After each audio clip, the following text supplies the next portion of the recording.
sound the cannons, plus who is playing on this year's basketball team? How deep will this rotation go, and what is the best lineup? Locked On Badgers. Let's go.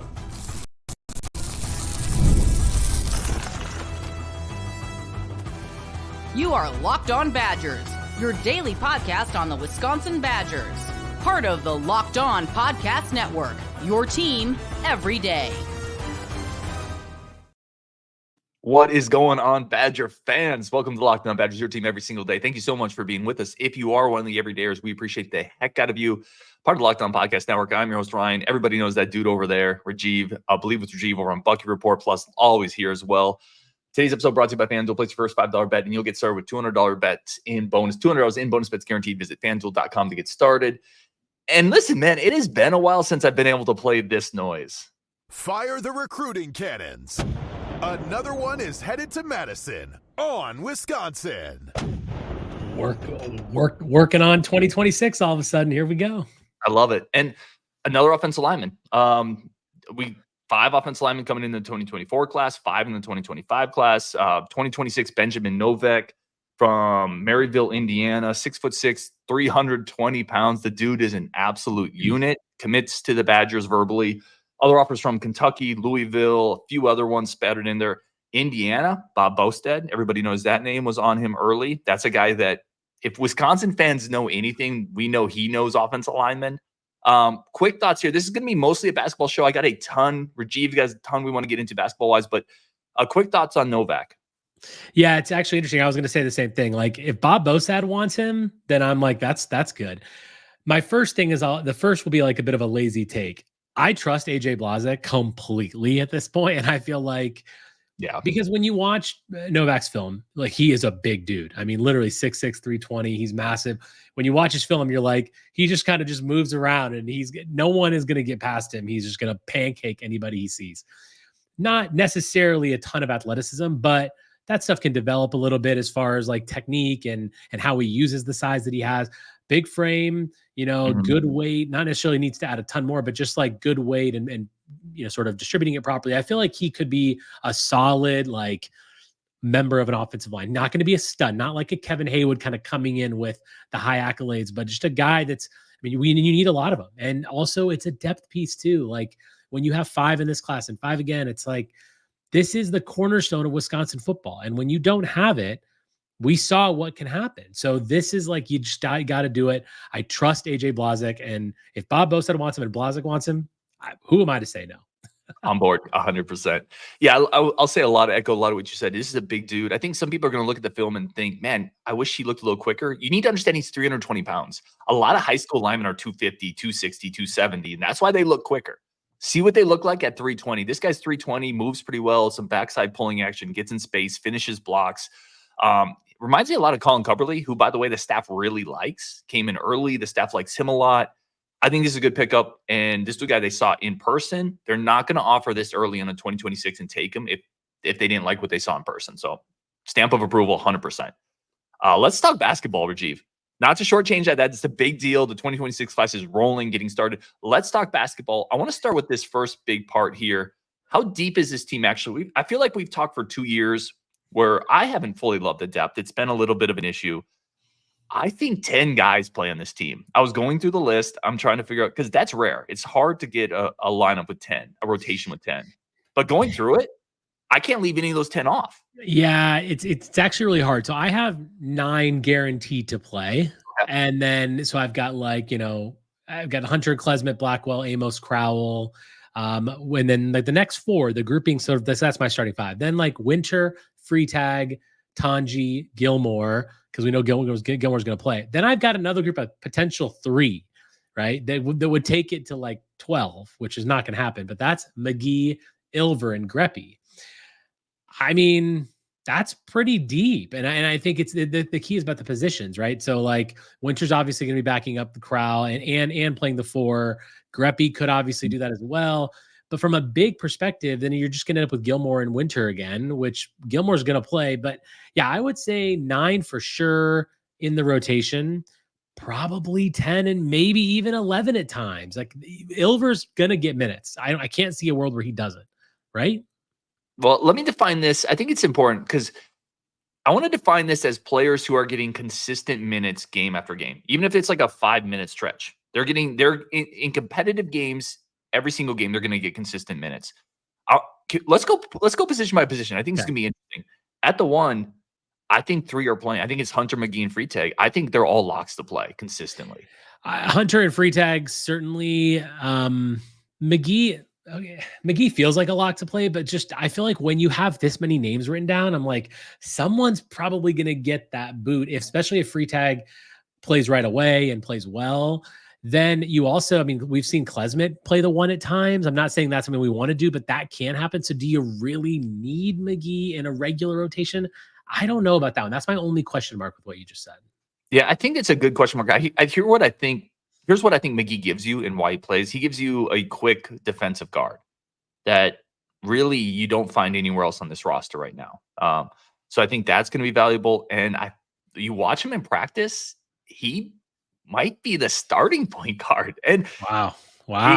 I'm just like, don't be surprised if he is a guy who starts at the 1. I don't think there's a ton of minutes there because I think you got a great point. I think Klesmit can slide over. I think Blackwell can slide over, but I think those 3 play. And then the rest of them, we're on the same boat with the guaranteed. McGee's are kind of one question. We both have Kles at the 2 with Blackwell, maybe. Yeah, for sure. I mean, Tanji's getting more of a 3, right? So like 2, 3, yeah. And then Blackwell plays some of the 3 at the 4. We have Amos and Winter. Yep. And then at the 5, and Gilmore, I just have kind of floating between the 3, 4, 5. And then you have Crowl. So you and I are in the same boat. It's 9 or 10. And you know, we can say that now, but do you really it's always, do we really think it's going to end up becoming 9 and 10, or is it going to slide back down to 8? Like we always think it's going to be more than it ends up being. But with this team, Winter's definitely playing. Tanji's definitely playing. Gilmore's definitely playing. Freitag's definitely playing. McGee, maybe a question mark, but that's 10. That's already 10. We haven't even gotten to Ilver. We haven't gotten to Greppy. Not to say that those guys are definitely going to play, but from a positional standpoint, Greppy obviously has size that other guys don't have. So, you know, if there's foul trouble in a situation, like there's going to be times where he's going to have to play. Let me say this. I think it's more likely McGee has a foundational role than Gilmore. I know I've heard people say Gilmore is definitely going to play. There were stretches the last couple of years where in the second half of the season, I feel like Coach Gard went away from Gilmore for like 8 games in a row, 9 games in a row. Yeah, and I also would say that it does depend on how Winter works at the 4. We know Winter put on a little weight this offseason, right? And I know that it sounds like Greg Gard does want him to play in a 4 or 5 situation with Crowl. If that's the case, then maybe we do see less Gilmore because we just have Amos and Winter in the 4. Winter also kind of covering 5. But I just, based on what we've seen for so many years with Gilmore and based on the lineup that we have and based on, you know, foul trouble, things like that, I just feel like we're probably going to see Gilmore at a fair amount. But I think Winter could eat some of those minutes at 4. Yeah, I think if this team is good, or not that, I shouldn't say it like that. If this team wants to hit its ceiling, the more minutes Winter's able to earn and play, the better at the 4, right? Oh yeah, definitely. Gilmore gives you a lot of heart, pretty good defensive player, but he doesn't have the offensive ceiling of Winter or Amos out there. It just is what it is. That's just the truth. You talk about hard cap ceiling. That's what Gilmore brings you. It's effort. He brings a ton of effort. He brings a lot of hustle plays, but it's a ceiling situation. Hard cap. What if? So I love that because I really respect how you think of basketball. I love because even talking through this, my opinion's evolving a little bit. What if it's 8, but you have 4 situational guys? Like McGee might play 4 games in a row, then not play for a while. Gilmore could be in that boat. Greppy could be in that boat, right? It could be 8 with Gilmore, Greppy, McGee, those 3 just playing situationally, which is great. That gives you really solid depth. And I'll also point out Ilver. You mentioned Ilver. I don't know how he cracks this rotation, but if he's your 12th guy, if he's your 11th guy, like you have to feel a lot better about this depth than you did the last 2 years.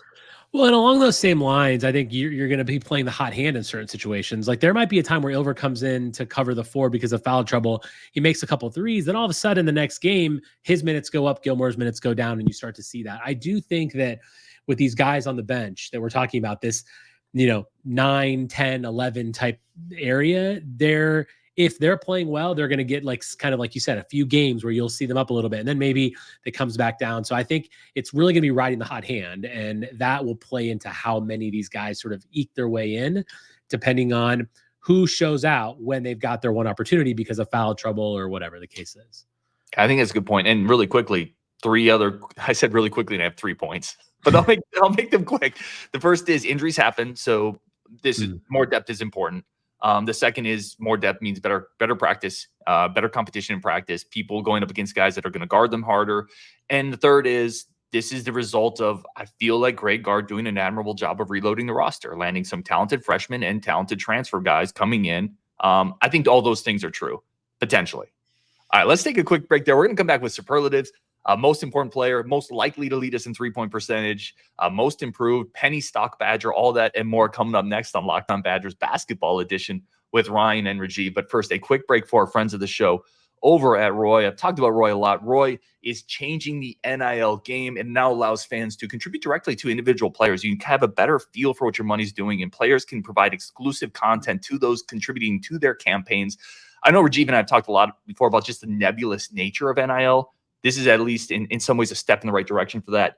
Roy lets you directly support your favorite athletes. Unlike some collectives where you have to make donations into general funds, Roy lets you choose the specific athlete you want to support. This week, I'm choosing Braden Locke as my Roy athlete of the week. The return on you after 300 plus yards. He's definitely that guy. If you want to contribute to Braden Locke, you can do that over at Roy. When enough people contribute, it's not just about the dollars, it's about the message we get to send to guys like Braden Locke. Together, we kind of help enhance that roster, keep people around, and reward people for what they're working for. It's like you go into a restaurant, you have great service, you leave a great tip. It is what it is. That's kind of an evolution of that. Go to joinroy.com for official rules. Download Roy, try it out. When you use code LOCKEDON when signing up, you're entered into a contest to win $5,000 over at Roy, $5,000 cash. Enter Locked On to enter that. Download Roy for iOS and Android. Roy, support the players, change the game. All right, let's get back into our basketball conversation here. And once again, really do appreciate everybody tuning in to Locked On Badgers. And there we go. I had a bit of a technical issue there, but I think you're still there, Richie, right? Oh, yeah. We're all right. good. We're going to keep rolling with it then. Let's do superlatives. So Rajiv and I both put together a list of superlatives. We're just going to go down it. Let me know in the comments when you watch this show. I already got some of yours, but let me know what your superlatives are. First one here, most important Badger. Not necessarily the best, most important. I think the most important is the best, and it's John Blackwell, because if this team is going to perform like we hope they perform, we needed him to take the step that we've heard that he looks like he's taken.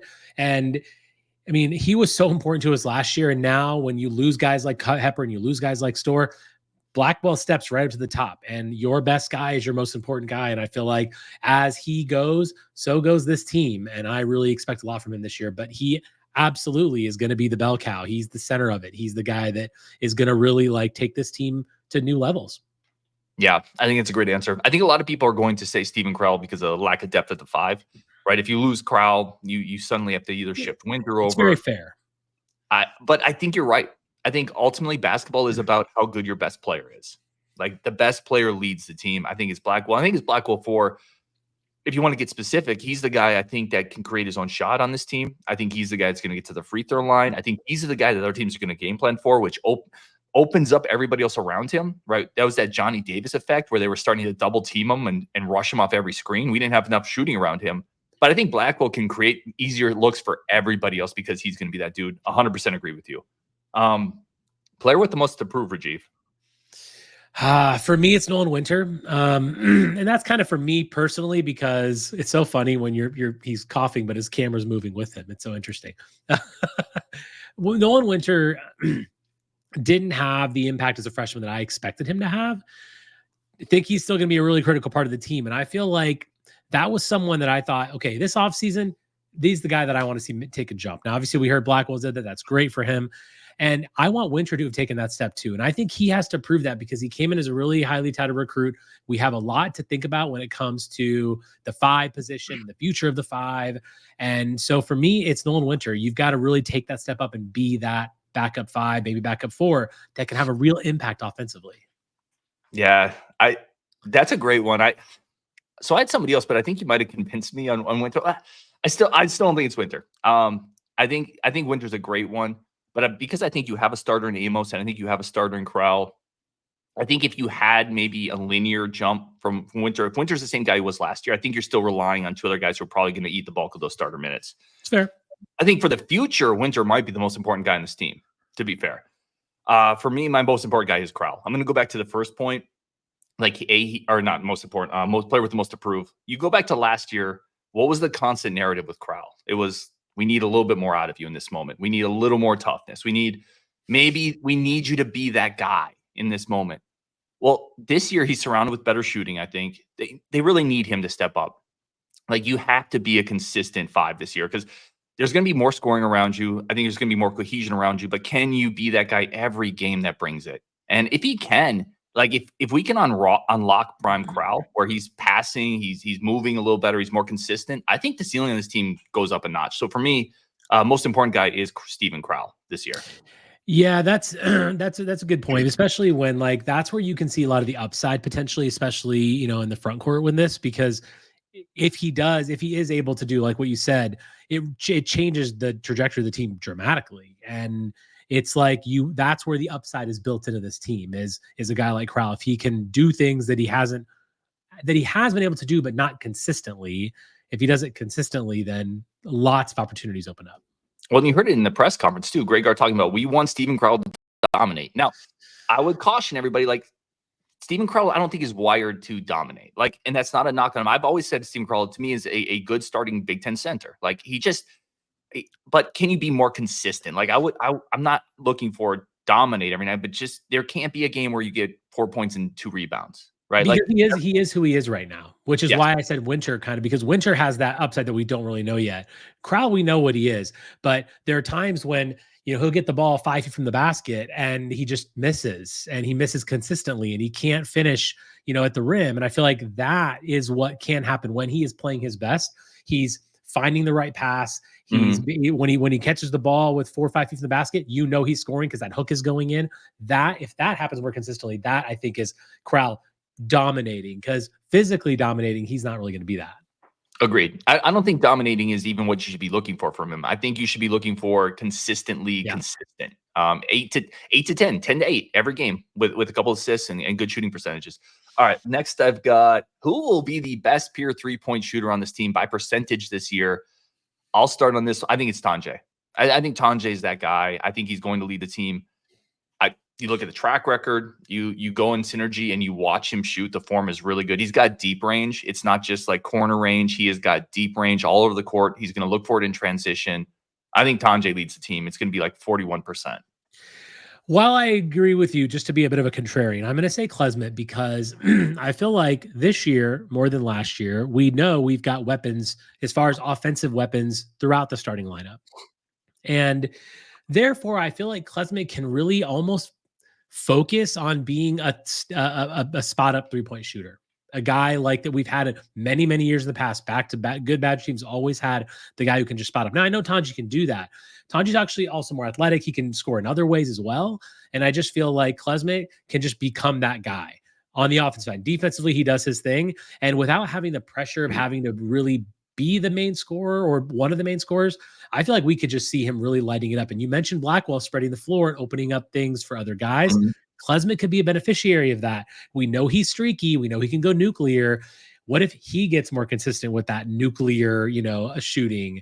Then I think you could have him be the 3 guys. So I'm going to go with Klesmit because I think there's an opportunity with the way the team lines up, but no real argument on Tonje. You know, neither of us mentioned is the guy who shot like 40% last year in Blackwell.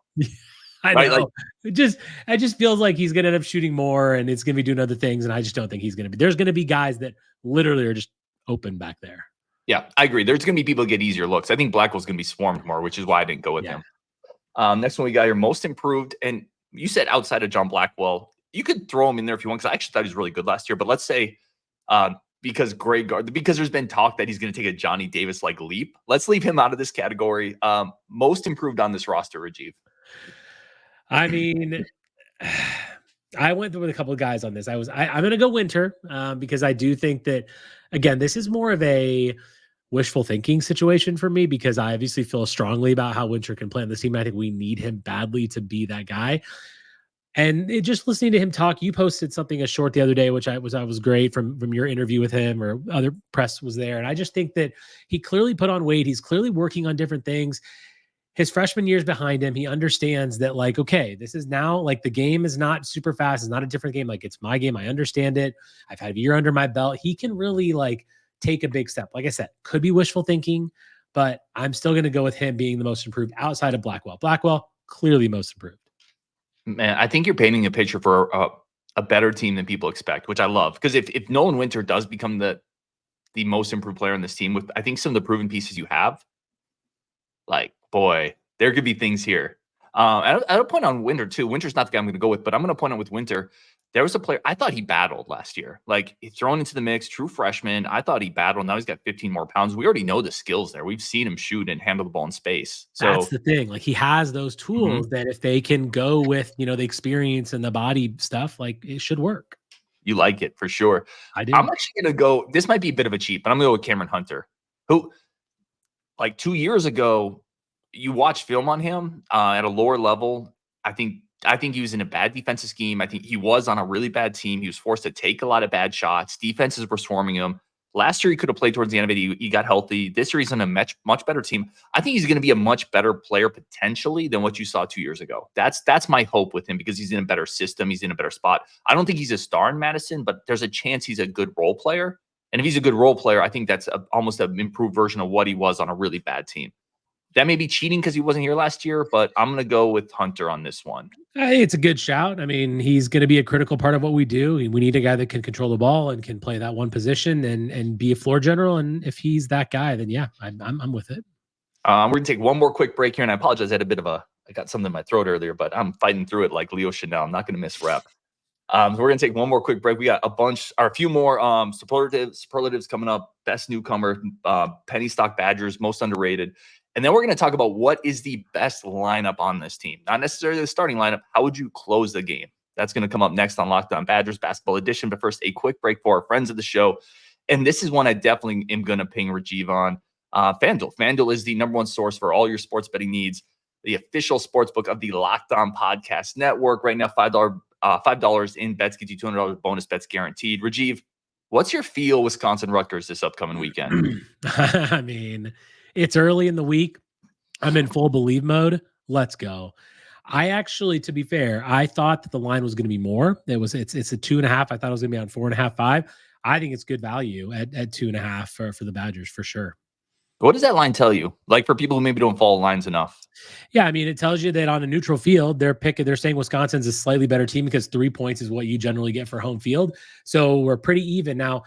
A couple weeks ago, I don't think anybody would have said we were even with Rutgers. And the fact that Rutgers didn't play as well as they did in Nebraska and we played better than we thought against Purdue, it's closer.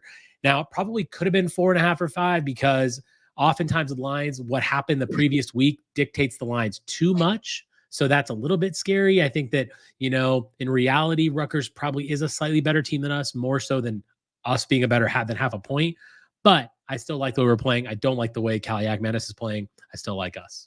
And for anybody who maybe doesn't know, Rajiv is really good with this. He has a good feel for it, a good mind for football. Definitely a better feel for this kind of stuff than I do.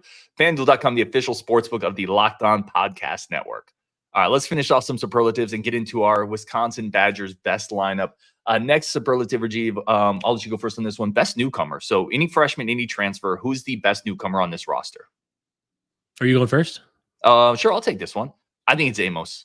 I think Amos is I love the long-term upside of Daniel Freitag. I would caution people to not get too frustrated if there's some early learning curve stuff because he's a freshman. Like he's a freshman. So don't expect too much right away. You're going to see splash plays.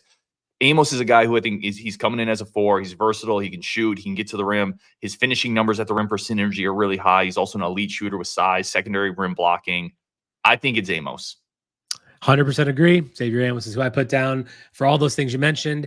And just that he's a renaissance guy. He can literally do it all on the court, and we need that. And when we love Tyler Wahl. He was great when he was here. He was limited offensively. He couldn't step behind the line. I mean, they left him wide open. He had a limitation to his game where Amos doesn't have that. All of a sudden, the game changes when you have a stretch kind of 4 that can play all over the court. That really opens things up to defenses hate it, obviously, and it's going to make things better for the whole team. Yeah, I definitely think Amos is going to be huge for us. Last word on Wahl. I'm curious, what are we going to miss most with him? Out of these 3 things, is it rebounding, defense, or just general freaking toughness? I was going to say hustle, plays, and toughness. Like that's, to me, that has value. It's the same thing we missed about Davison. Like when Davison left, you got to have that guy that's just, You know, when the going gets tough, he's going to be there and he's going to play his butt off. And yeah, Wahl was just so dependable for those hustle plays and for that sort of like that heart of the team. He was very dependable. He always brought that. And when he wasn't in there, it showed. Yeah, I would say that too. I think it's the culture, toughness, leadership, those kind of things. The intangibles that he brought are hard to replace. Best penny stock Badger. Somebody on the Badgers that is drastically undervalued right now. I mean, I always got to go with the guy that I just feel like he should be better, and I feel like he could. But it's Markus Ilver. I just think like Markus Ilver doesn't get a ton of love, doesn't get a ton of playing time, but he's got a sweet little shooting stroke. He's got a level of athleticism that could be better. That he just should be a guy that I feel like would slot into this rotation. The last couple of years, you and I have talked about, like, you would think he'd play more. You would think he'd be in there more. And I still think there's value there. And if, like I said earlier, if he can come in when he gets his opportunity, because he's going to get some opportunities, injuries, like you mentioned, if he can come out and ball out and show a little bit, like, he will work his way into there. We can't forget about that guy. He's my penny stock. Yeah, that's a good one. I mean, you sound like my English teacher in high school, though. Like, Ryan should be a guy who does better in school, and then just never happened. Just never happened. Never came through. Listen, mine is Jack Roberson. Because I think, like, everybody's so excited about Freitag, and they should be. I think Roberson has slid under the radar as a prospect. Just getting to watch him in person, a lot of what you saw in high school, really good shooter, but he's longer. I think he's a little longer and bigger than people think. Got to the rim a couple times. He's not afraid to put it on the deck.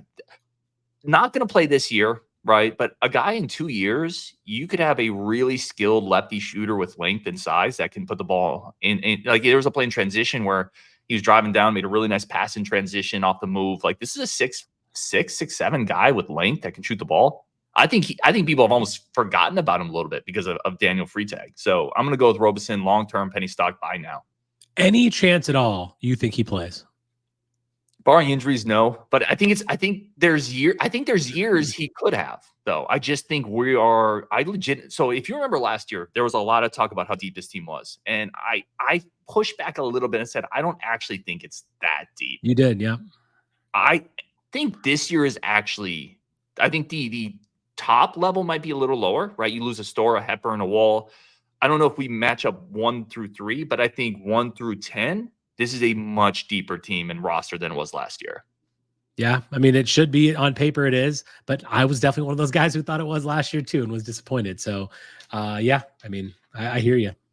I think it'll be better this year from a depth standpoint. Game on the line.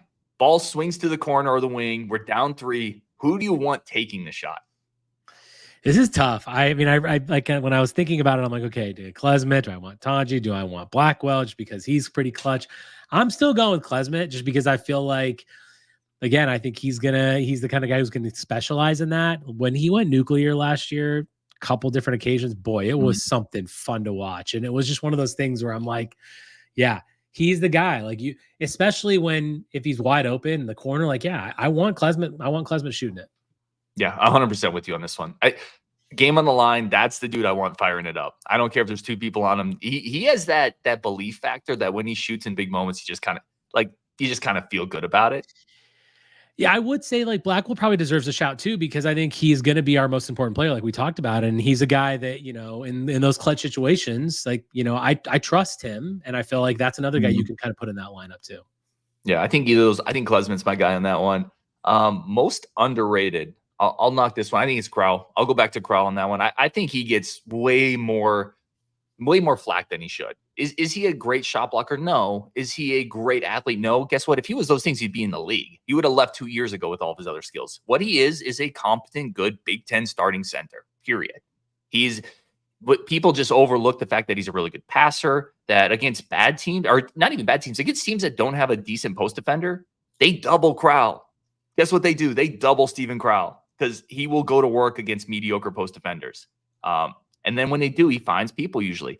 I think he's a better positional defender than he gets credit for. Again, he's not an elite athlete. He's not blocking shots at the rim. I don't think he gets the credit he deserves. I think he's a wildly underrated Badger starter. That's a good one. I like that one. I'm going with Kamari McGee. I think Kamari McGee is one of those guys where like we have a plethora of guards, as we talked about. He may or may not get in the rotation, but when he comes out there, he gives it his all every single time. I think he's a reliable on-ball defender. He's a guy that is quick.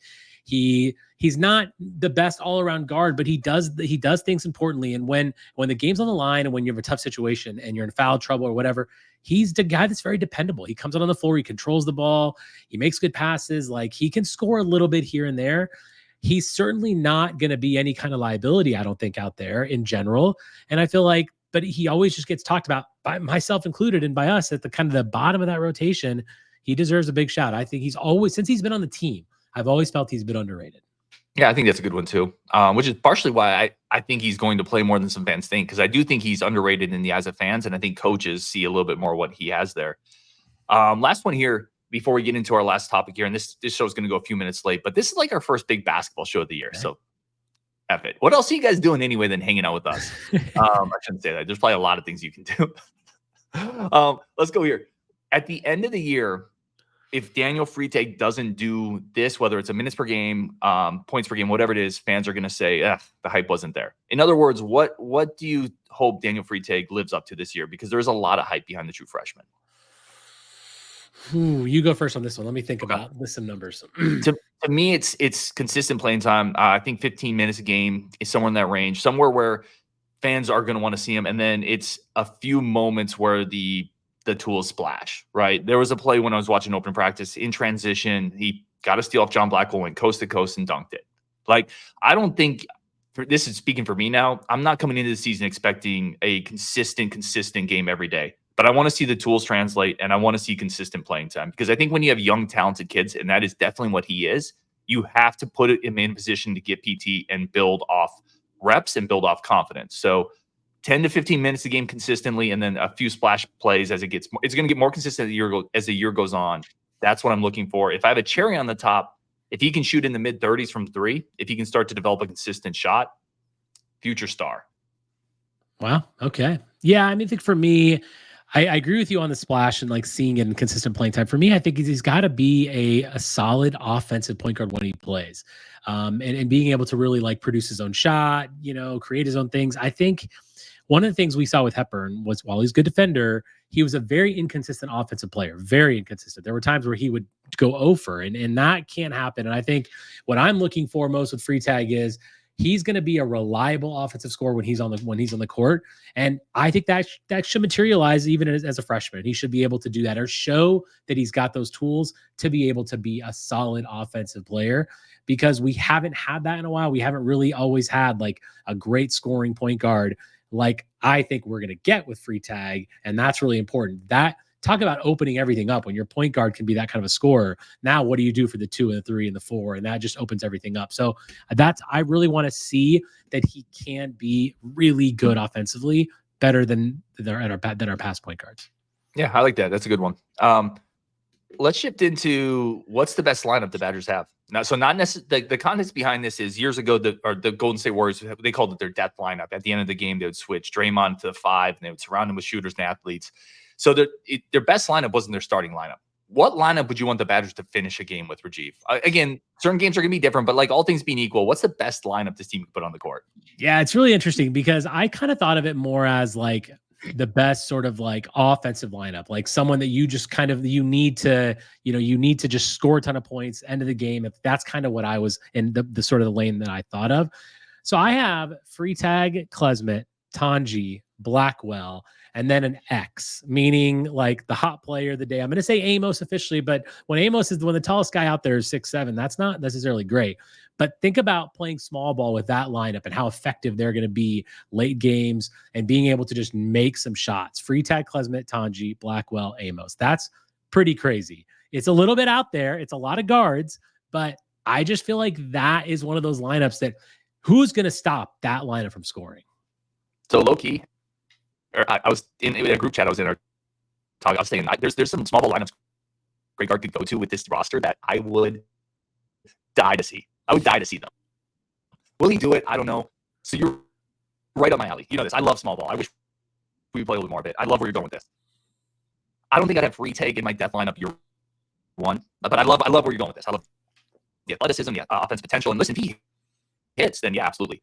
I went with Klesmit at the 1, Blackwell at the 2, Tanjay at the 3, Amos at the 4, and then I still have Crowl at the 5. I think that's the best lineup. The interesting thing is both of us have a few of the same players. I think you take that point guard out, though. For me, that one, it's a combination of Freitag, Hunter, and McGee. In some combination is the traditional. I think you can remove that, and you go Klesmit, Blackwell, you're a backcourt. Tanjay, you're going to guard the 3s. Amos, you're a 4. And I think Crowl is still that guy that you can throw the ball into whenever there's a smaller post defender in there. He's a guy that can generate mismatches. Either way, I think there's potential on this team where towards the end of the game, you could get the ball into Blackwell's hands. You can get the ball into Klesmit's hands. You can let them be the de facto point guard. And I think that is the key to getting the best group on the court. Actually, you might be convincing me. Actually, I think I'm to think about it, because Klesmit being the one in that situation does make a lot of sense. Like, I mean, he's obviously proven to be, he can go nuclear. He's effective offensively. Yeah, I mean, I like that. I think Freitag is, again, it's probably wishful thinking, but I do believe that he's going to be a very impressive offensive player and a great guard for us for many years. So I think that he will kind of, and I do expect him to work his way. Again, I haven't seen him even play yet, but I expect him to work his way into the starting lineup potentially, which is why I feel like maybe, close the game, he'd be in there. But I think your point is good, and you've kind of convinced me on the Klesmit being the one there. Well, you could also do this. Like, let's say Winter's taking the jump you want, and your small ball lineup is Winter at the 5 with Tanjay at the 4. Tanjay is big enough physically to guard soft 4s. There's a lot of soft 4s in basketball now. Tanjay can guard those dudes. So let's say you have Winter at the 5 who can space and run and be super athletic for a 5. Tanjay at the 4, Blackwell at the 3, Klesmit at the 2, and then just pick your point guard, whether it's Freitag or whatever. Let's go. A lot of good stuff out there, man. Last question here, man. And then we'll wrap up because we're at 36 minutes. And if anyone is watching on YouTube, I apologize. Like, my camera's following me in the middle of the show. It'll sometimes do this, and I can't turn it off easily. Are you more confident right now in basketball or football? Ooh, I mean, gosh, that's so hard. Like, this year or future, like in general, give me like. Combine it all. Put this year, future in a blender, blend them together. What are you more confident in? Like, just overall.